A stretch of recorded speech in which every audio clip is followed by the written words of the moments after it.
Warfighter World War II, it is the second installment in the Warfighter system by DBG, and if you watch my video for the original game, you know that I like the original game very much, so I was hoping to find like the same thing, the same ideas with the World War II theme, because I'm even more interested in World War II than I am in contemporary warfare as a theme for gaming.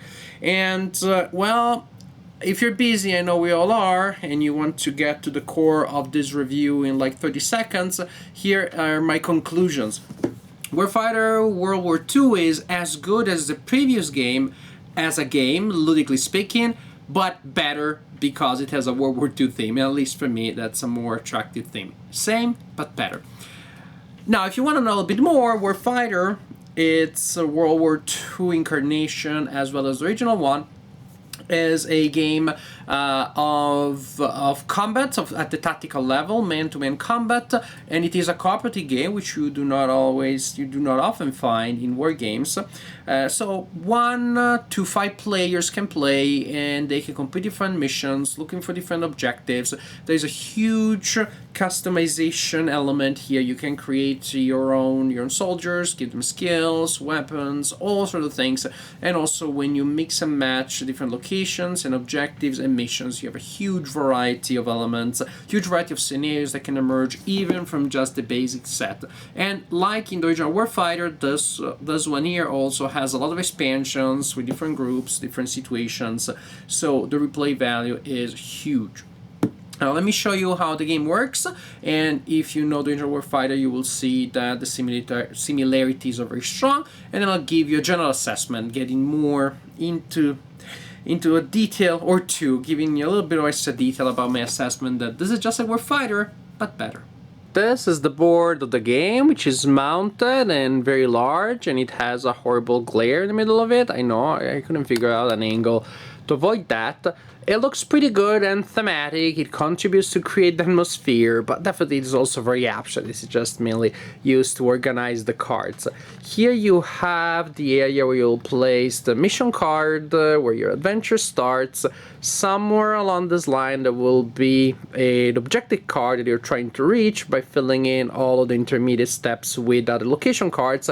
Here you place the location cards, and here on top of the location cards, the cards representing the hostiles that you encounter along the way. So this is the general, play area. So first things first, you need a mission to complete, and you have a deck of mission cards to choose from, or you can choose randomly. The mission card indicates what you're trying to do, and also indicates the length of the game and the difficulty of the game. Each mission indicates the number of resources you have available for that mission to build your forces, number of turns that you had to complete the mission, the location, the placement of the objective card on this track here, that indicates how long the mission is going to take, or at least how far you had to travel. And also there may be a loadout penalty that indicates that it changes what you can carry with you. Also other effects that you simply implement if one such effect is indicated there. So we have a mission, but we also need to have a place to go to complete that mission.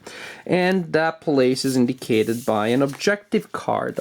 You have the objective cards, they are locations. Again, you choose or draw one and you place it in the spot indicated there. In this case would be 4. It's a little out of our reach, but you get a sense of where that would be. And then, of course, we need the people that will fight with us. You have soldiers, so various types. Some soldiers come with their own little combat table. Some of the soldiers need to be equipped. They all have a cost here that you need to pay in terms of resource points. And once you buy your soldiers, you will also want to buy equipment for them. First aid kits, always popular, entrenching tools, canteens, all the good stuff. You probably want to give them weapons, because without those, what you're gonna do when the Germans show up? Just, chat with them. So you assign weapons to them. Also, you may customize your soldiers further by giving them skill cards. That will give them various benefits based on the text printed on the card itself. So it will take you a while at the beginning to pretty much learn how to create your group. It will take some time, and most likely as you're learning the game, you will come up with a squad that looks great, and then as soon as it starts acting, it turns out not to be all that great. Like the original Warfighter, like the DVG games, such as the ones in the Air Leader system, it just takes a while to learn how to create your forces. So there is a pretty hard, pretty steep learning curve, but once you figure it out, then it's great that you have a lot of customization, a lot of freedom, and creating the forces that will go on a mission is part of the fun itself. Once you have created your soldiers, however, you also need to mark them with numerical counters, and then you place a matching counter on the cards that will represent the locations where they will travel, so that we know who is where. Also, you place 4 counters with the same match number in a randomizing cup, and then you will draw these numbers here and you will assign them to hostiles to indicate the target that the hostiles are trying to hit. So if a hostile gets a number 1, it means that the hostile will be firing at our soldier marked with a number 1. Then we have action cards, one big deck of action cards, and these really are the heart of the game because they represent actions that the players can take, all sort of modifications, all sort of effects that may occur, and also they indicate locations. When you get this card, with this card, you can discard it and draw a card from the location deck. And this is how pretty much you look for new locations. Maybe none of the players have location cards, and that represents the fact that they are moving around the present area, figuring out a way to reach the next area, and then when you get those cards that I showed you, they will be replaced by these other cards here, and they represent places that you will find. And so it will, little by little, the area will be fleshed out as the soldiers move onto the new cards and fight against enemies that will show up. Yes, we also have the hostiles. We have 2 decks of hostiles in the basic set, the frontline Germans and the elite Germans. And they come with a little combat table. Here there is a number indicating how many people are there. That means there's 3 riflemen. And this is the column that you use when they attack based on the number that still is active. So there's still 3 active German riflemen represented by this card. You roll on this column here. If one of them is killed in action and maybe another one is suppressed for the time being, then you use this other column here.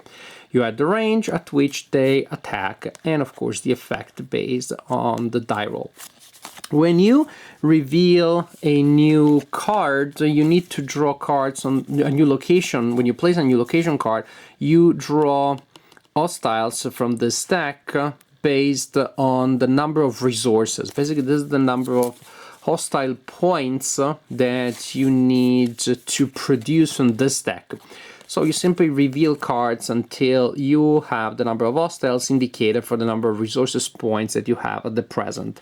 I have 35, then when I go to a new location, I need to reveal 5 points or more worth of hostiles. And I keep doing like that until I have a line of hostiles lined up there. And that is also when I add these tokens here that are randomly assigned to determine who is it that the hostiles hate the most and want to hit. Speaking of our soldiers, important things that they have. Health, guess what? When they go to 0, they're incapacitated. Health points go down when the soldiers take hits. And health also represents the hand size. So when the soldiers lose health, also they have a smaller hand of action cards that they can use. Loadout is how much they can carry. They may have hand-to-hand combat modifier. And then we have the weapons that will have different hit numbers at different range. The carbine at range 1, that is the next location, would hit only on a 9 or more on a 10-sided die, at range 0 with a 6. Also, if you roll low, you may have to reload. The weapons come with a certain number of ammo, and you stack ammo counters on the card. When you get a reload effect, then you simply flip this to indicate, flip one of the counters, flip the top ammo counter on the stack to indicate that the weapon needs to be reloaded, and then you spend the weapon to access the next ammo token that is still available. Maybe you'll need to reload it later, and so on and so forth. So allows reloading, simply wastes, well, consumes actions. Is a productive thing that you do, but still you will want ideally never to have to reload, but things aren't that easy.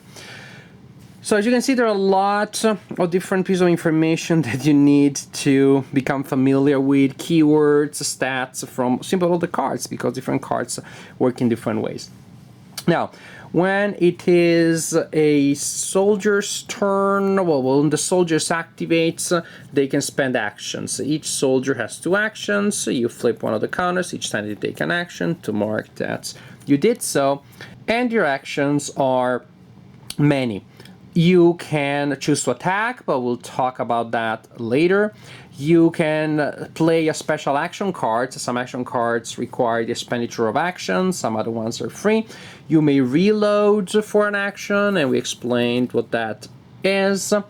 You may spend an action to discard from your hand and then draw back up to your maximum hand size.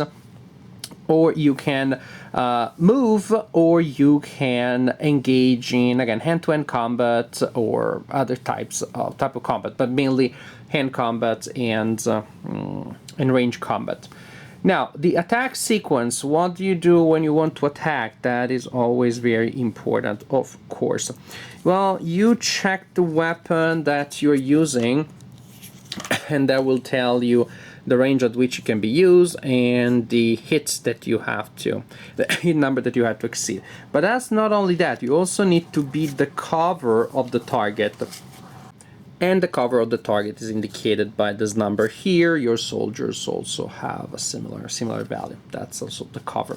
So when you're attacking, you always roll a d6 against to try to match or exceed the cover of the target. Also, you roll a number of d10s based on the number of rolls that you have on the weapon. For example, the machine gun only fires in autumn, and it uses 3 10-sided dice, as opposed to the scope rifle only uses bolts and only rolls 1 die.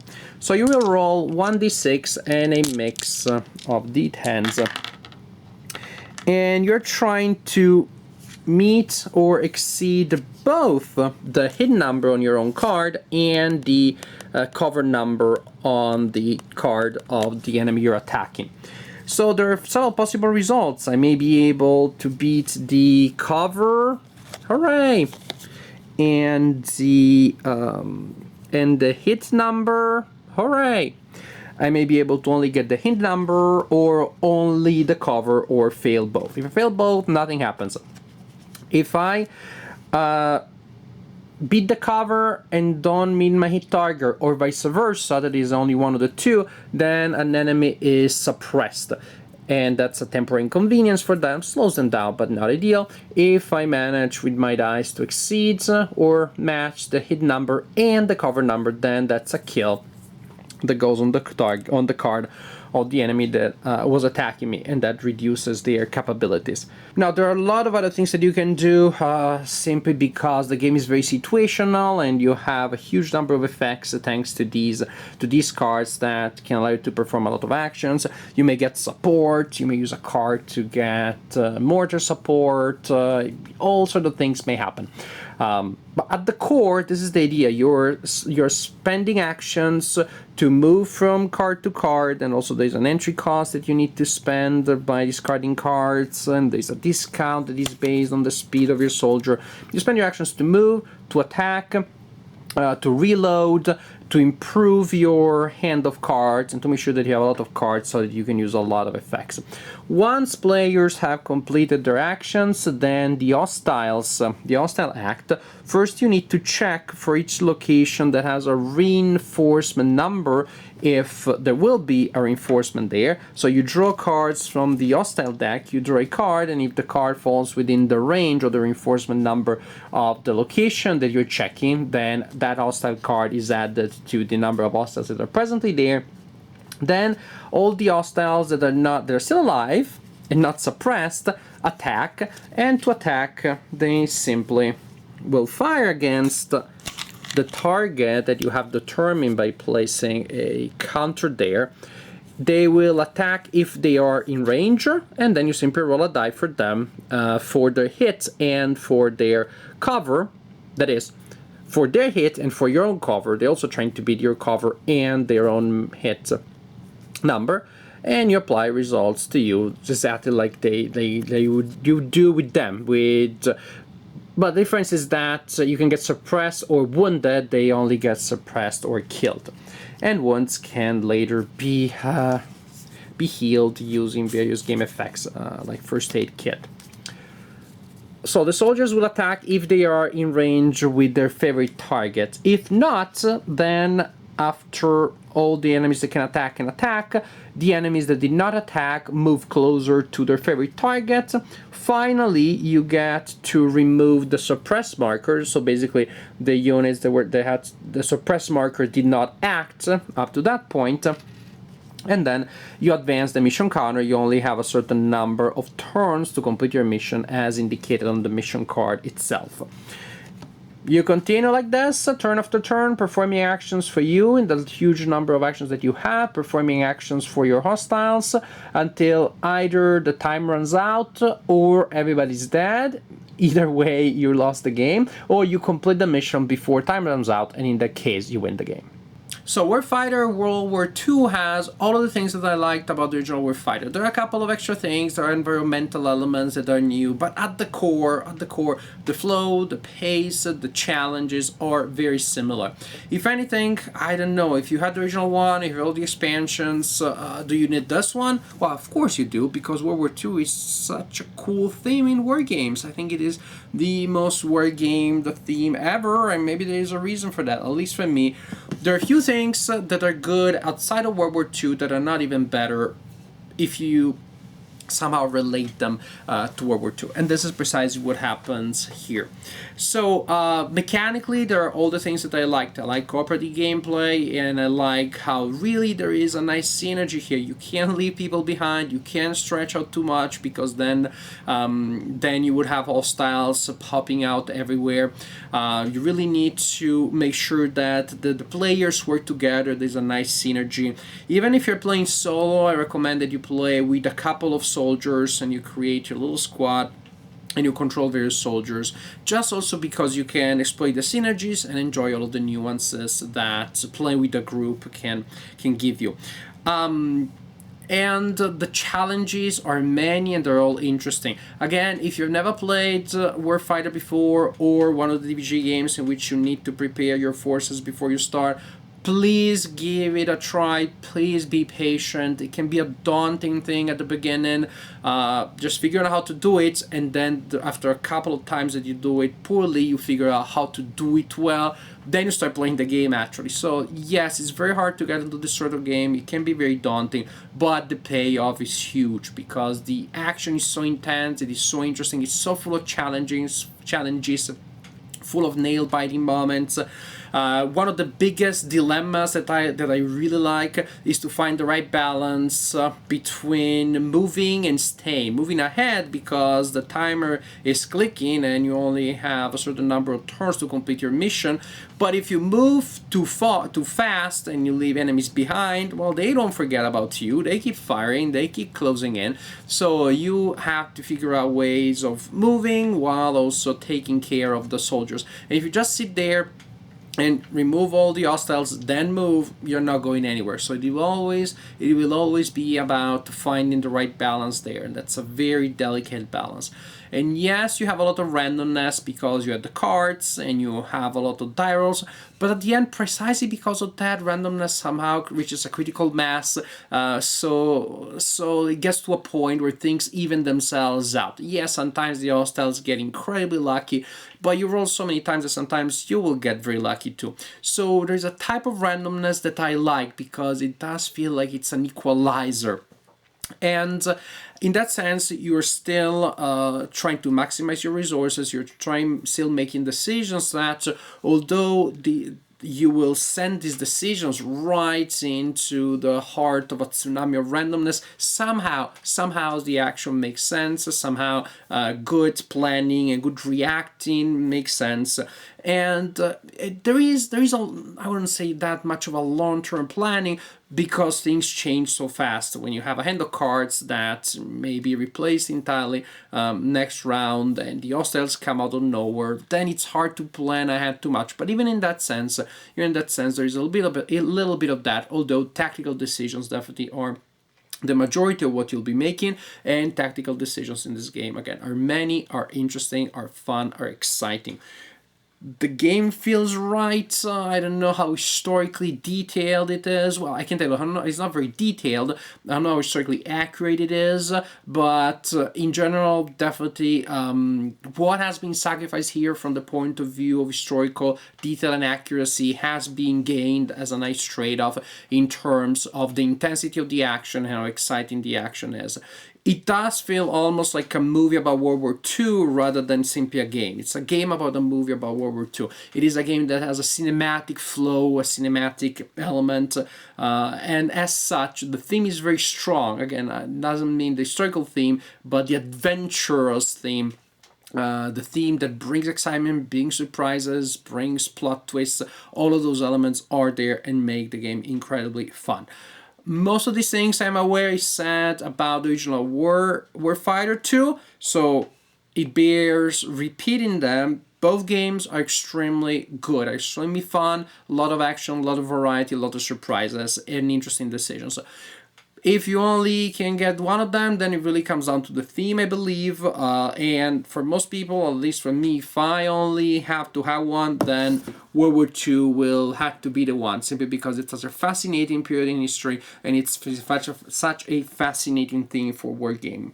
Warfighter World War II, definitely a winner in my book.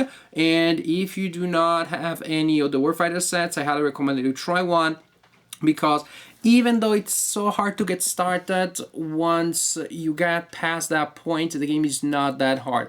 This is one of those complex, one of the few complex games, or I should say pseudo-complex games that I would recommend to beginner wargamers that have some patience. Because once you have learned what the cards do, and yes, you have to go through 12 pages of just description of cards, the actual mechanics are probably like 5-6 pages of rules of what you do and how to do stuff. So actually, even a beginner wargamer can figure this out, as long as it is a beginner wargamer that has some time to spend, a little bit of patience.